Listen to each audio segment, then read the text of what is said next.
At the beach can easily be turned into a bad day by a pesky sunburn. The way we protect our skin is by putting on sunscreen when we go outside. Sunscreen protects us from UV light. UV light is a type of light that we can't see. It has a higher frequency than visible light, meaning it also has more energy. Frequency is how many waves of light pass by one point over a particular amount of time. The sun releases UV light, which, when it comes into contact with skin, can cause sunburns and potentially skin cancer. The way we protect ourselves from this harmful radiation is by using sunscreen. Sunscreen has two types of chemicals that help protect your skin from UV light. One type, such as zinc oxide, works by reflecting the UV light and keeping it from touching your skin. The other chemicals used in sunscreen work by absorbing the UV rays and release the energy in the form of heat. These chemicals do help our skin, but when we go swimming or shower after a day outside, the sunscreen washes off and into our oceans.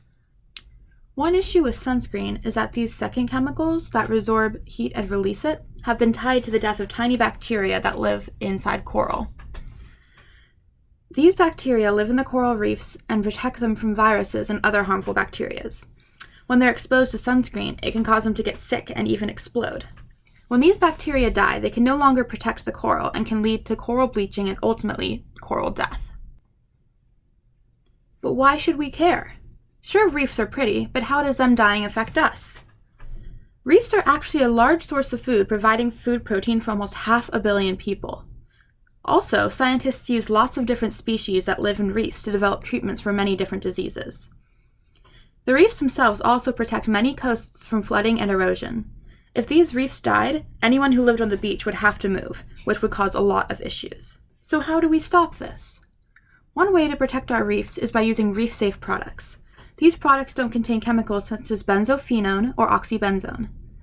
However, the terms reef-safe or reef-friendly aren't controlled by the FDA, which means that even products that have these harmful chemicals can say that they're reef-safe. This is why it's important to read the label, including the ingredients. Look for ingredients such as benzophenone and oxybenzone.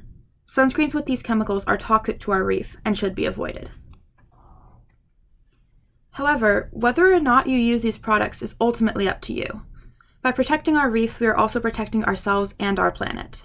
So, will you choose to wear reef-safe sunscreen?